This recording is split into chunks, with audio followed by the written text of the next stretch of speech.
toi qui recherches la brebis égarée, rends au Seigneur la joie d'être sauvé.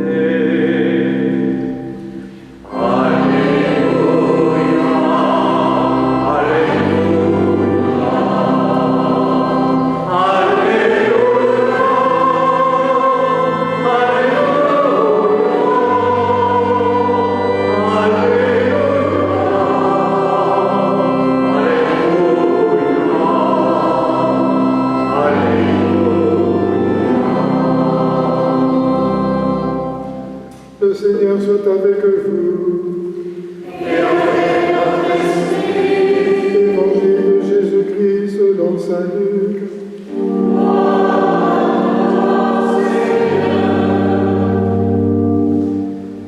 Les publicains et les pécheurs venaient tous à Jésus pour l'écouter. Les pharisiens et les scribes récriminaient contre lui. Cet homme fait bon accueil aux pécheurs et il mange avec eux. Alors Jésus leur dit cette parabole. Si l'un de vous a 100 brebis et en perd une, ne laisse-t-il pas les 99 autres dans le désert pour aller chercher celle qui est perdue jusqu'à ce qu'il la retrouve? Quand il l'a retrouvée, tout joyeux, il la prend sur ses épaules et de retour chez lui, il réunit ses amis et ses voisins et leur dit « Réjouissez-vous avec moi, car j'ai retrouvé ma brebis, celle qui était perdue. » Je vous le dis, c'est ainsi qu'il y aura de la joie dans le ciel pour un seul pécheur qui se convertit, plus que pour 99 justes qui n'ont pas besoin de conversion. Ou encore, si une femme a 10 pièces d'argent et en perd une, ne va-t-elle pas allumer une lampe, balayer la maison et chercher avec soin jusqu'à ce qu'elle la retrouve? Quand elle l'a retrouvée, elle réunit ses amis et ses voisins et leur dit « Réjouissez-vous avec moi, car j'ai retrouvé la pièce d'argent que j'avais perdue. » De même, je vous le dis, il y a de la joie chez les anges de Dieu pour un seul pécheur qui se convertit. Jésus dit encore, un homme avait 2 fils. Le plus jeune dit à son père, « Père, donne-moi la part d'héritage qui me revient. » Et le père fit le partage de ses biens. Peu de jours après, le plus jeune rassembla tout ce qu'il avait et partit pour un pays lointain où il gaspilla sa fortune en menant une vie de désordre. Quand il eut tout dépensé, une grande famine survint dans cette région. Il commença à se trouver dans la misère. Il alla s'embaucher chez un homme du pays qui l'envoya dans ses champs garder les porcs. Il aurait bien voulu se remplir le ventre avec les gousses que mangeaient les porcs, mais personne ne lui donnait rien. Alors il réfléchit. Tant d'ouvriers chez mon père ont du pain en abondance, et moi ici je meurs de faim. Je vais retourner chez mon père, et je lui dirai, « Père, j'ai péché contre le ciel et contre toi, je ne mérite plus d'être appelé ton fils. Prends-moi comme l'un de tes ouvriers. » Il partit donc pour aller chez son père. Comme il était encore loin, son père l'aperçut et fut saisi de pitié. Il courut se jeter à son cou et le couvrit de baisers. Le fils lui dit, « Père, j'ai péché contre le ciel et contre toi, je ne mérite plus d'être appelé ton fils. » Mais le père dit à ses domestiques, « Vite, apportez le plus beau vêtement pour l'habiller, mettez-lui une bague au doigt, des sandales aux pieds, allez chercher le veau gras, tuez-le, mangeons en festoyant. Car mon fils que voilà était mort, il est revenu à la vie, il était perdu, et il est retrouvé. » Et ils commencèrent la fête. Le fils aîné était au champ. À son retour, quand il fut près de la maison, il entendit la musique et les chants. Appelant des domestiques, il demanda ce qui se passait. Celui-ci répondit, « C'est ton frère qui est de retour, et ton père a tué le veau gras, parce qu'il a vu revenir son fils en bonne santé. » Alors le fils aîné se mit en colère. Il refusait d'entrer. Son père, qui était sorti, le suppliait. Mais il répliqua, « Il y a tant d'années que je suis à ton service, sans avoir jamais désobéi à tes ordres, et jamais tu m'as donné un chevreau pour festoyer avec mes amis. Mais quand ton fils que voilà est arrivé, après avoir dépensé ton bien avec des filles, tu as fait tuer pour lui le veau gras. Le père répondit, toi, mon enfant, tu es toujours avec moi, tout ce qui est à toi est à moi. Il fallait bien festoyer et se réjouir, car ton frère que voilà était mort, il est revenu à la vie, il était perdu et il est retrouvé.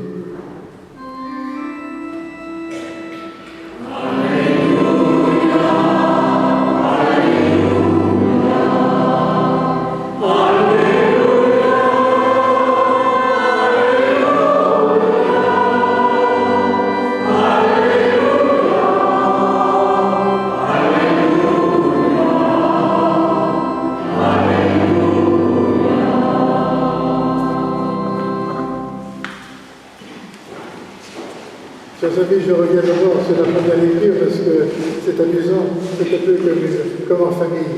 Quand un enfant fait une grosse bêtise, alors l'un des parents dit à l'autre, regarde ton fils ou ta fille, ce qu'elle fait. Ben, c'était la même chose entre Dieu et Moïse. J'ai entendu Dieu qui dit à Moïse, regarde ton peuple, qui s'est perverti en faisant le veau d'or.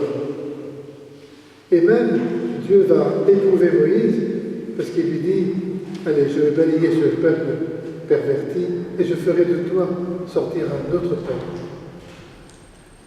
Et vous avez remarqué la prière confiante de Moïse. Mais souviens-toi de ton peuple. C'est toi qui l'as fait sortir par ta main forte. Souviens-toi de tes promesses, que ce peuple deviendrait un grand peuple aussi nombreux que les étoiles du ciel. Voyez, Moïse sait que Dieu pardonne toujours, si on le lui demande. La belle prière de Moïse. Et ça nous amène alors à l'Évangile. Vous savez, un Évangile, c'est pas comme une plaine, il y a des sommets. Et vraiment, cette page de l'Évangile que je viens de proclamer, c'est un sommet, un des sommets de l'Évangile. Jésus répond aux pharisiens qui reprochent à Jésus de faire bon accueil aux pécheurs. Au nom de quoi? Au nom de la pureté de la foi, de ne pas se salir ni les mains ni le cœur avec ceux qui ont une vie cahoteuse. Et le génie de Jésus, eh bien, c'est de renverser la situation, de ne pas attendre la conversion pour se fréquenter. Oh, ça existe encore aujourd'hui. Souvent, on n'en pense pas moins, mais on ne fréquentera pas telle ou telle personne. On ne veut pas avoir notre relation avec ce genre de gens. Alors, il y a donc 3 paraboles. La première, la brebis égarée.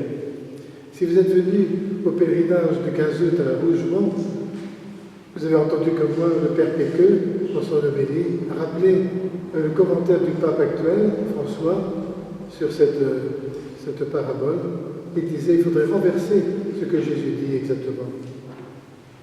Il y a une brebis dans le bercail qu'on chouchoute, et il y en a 99 autres qui sont partis dans le désert, qui sont perdus. Sortez, disait-il, sortez.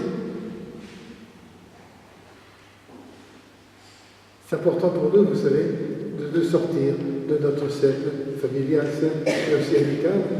Peut-être il y a des lieux où nous n'allons pas, où ça nous intéresse plus ou moins, mais c'est là que nous rencontrons des gens. Sortez. Ça rejoint notre projet pastoral.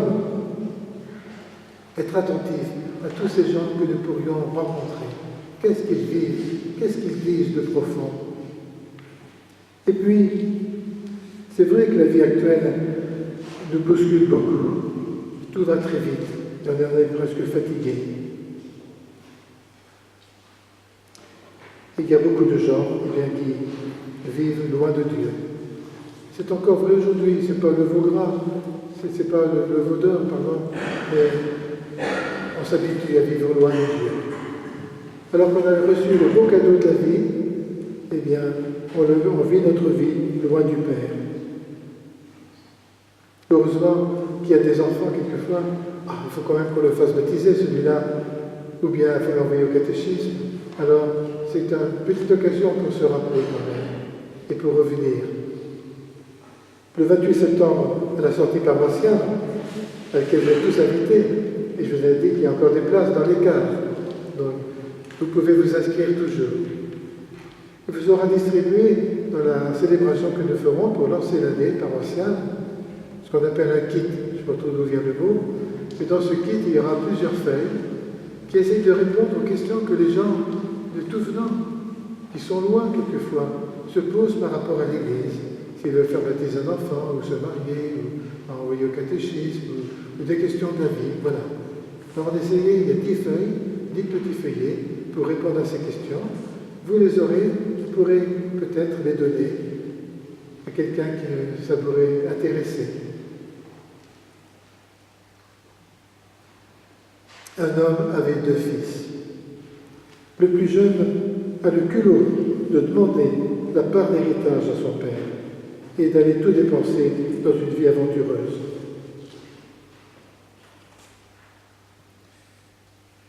Ce qui est à découvrir, voyez, c'est justement le Père vu par Jésus. Tous les exégètes, tous les spirituels nous disent que cette page révèle le mieux qui est le Père par Jésus. Le Père qui va chercher la brebis perdue, le Père qui cherche sa pièce d'argent, le Père qui guette le retour de son Fils. Comme il était encore loin, son Père l'aperçut, le Père guettait. J'aime bien cette image, cette peinture de Rembrandt. Je pense que vous vous rappelez, c'est ce Père qui met les mains sur le dos de son Fils, tout en guenille. Et il a eu la bonne idée de mettre des croûtes aux yeux du Père, tellement il s'est usé les yeux à regarder chaque jour si le Fils n'allait pas revenir. Alors, il le guette, il le voit revenir, c'est lui qui court après. Ça ne se fait pas pour la dignité du Père, c'est lui qui court et qui l'embrasse. C'est une meilleure façon d'exprimer le pardon. Il n'écoute pas trop ce que le Fils lui dit, il est tellement heureux. Allez lui chercher une robe pour le revêtir, les sandales pour le mettre aux pieds, et puis enfin, tuer le veau gras pour faire la fête. Mon fils était perdu et il est retrouvé.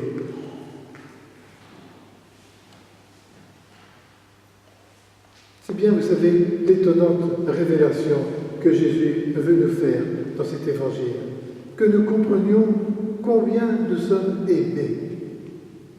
Et qu'est-ce que c'est que nos sottises et même nos crimes, peut-être, devant cet élan d'amour? Il est retrouvé. Oh, chers amis, si nous osions croire, si moi-même, le premier, j'osais croire vraiment à cet amour incroyable de Dieu pour chacun d'entre nous, pour moi le premier, il me semble que nos relations avec le Père, avec Dieu, seraient une relation amoureuse immense. Pourquoi c'est si difficile de se savoir aimé par Dieu? Ne serait-ce pas la présentation que la parabole nous fait du Fils aîné? La grogne du Fils aîné qui en reste à la justice, au quant à soi, à son bon droit. Alors vous me direz, il y a une question importante qui se pose à ce moment-là. Si on accepte tout, à quoi sert la morale? Et n'est-ce pas Dieu lui-même qu'on défend, en défendant ses lois, en se mettant ferme? Comment ouvrir les bras? Comment imiter le Père de la parabole dans sa manière totalement folle d'accueillir ce petit voyou qui revient parce qu'il a faim? Mais il revient, voilà l'important. Le mouvement du Père, voyez, est d'abord un mouvement d'amour. Après, on mettra les choses en ordre, mais c'est d'abord un mouvement d'amour. Je pense beaucoup à notre pastorale que nous avons à vivre ensemble aujourd'hui, que deux fois nous croisons, nous recevons des parents qui demandent le baptême pour leur enfant. On se demande s'il y a un petit brin de foi. Quelquefois, c'est pour ne pas déplaire à la grand-mère. Ou bien, c'est parce qu'on a toujours fait comme ça. Ou pour le mariage aussi, parce que c'est l'Église qui peut mieux célébrer quelque chose qui semble quand même sacré. Accueillir. puis essayer de faire un bout de chemin après, mais accueillir d'abord. Par éducation, vous voyez, nous pensons qu'il faut que tout soit bien clair, bien réparé. Alors après ça, on pourra aimer. Et c'était le problème des pharisiens, qui voulaient partir de la justice pour aimer, et ils n'y arrivaient pas.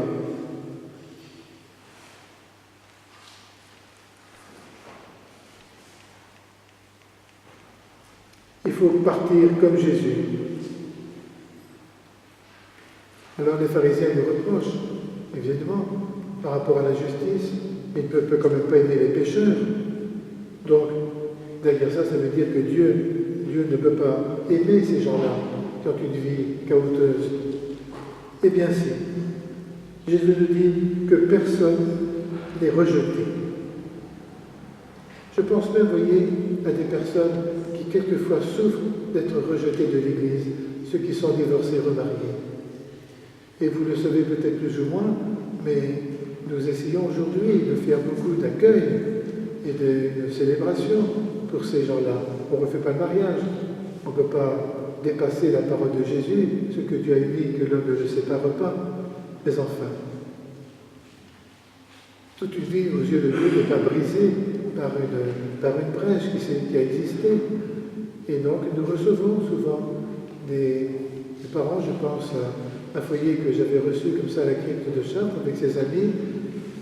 Nous avons fait une prière, ils avaient chacun 2 enfants, ça en faisait 4, et puis ensemble ils en avaient un, ça faisait un 5e.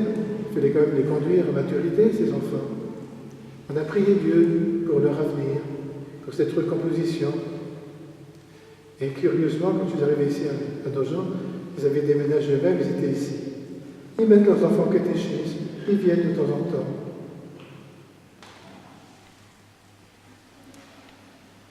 Dans les conflits, vous voyez, dans les conflits entre nous, dans nos familles, mais aussi sur le plan international, nous commençons d'instinct par demander des excuses. Ou bien on veut d'abord punir, et puis après ça on essaiera de négocier. Eh bien non.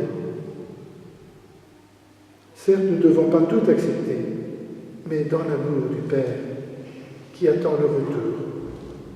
Mon fils était mort et il est vivant. Ton frère était mort, il est vivant. Le Père revit, le jeune vaurien revit, et le frère aîné acceptera-t-il de se dépasser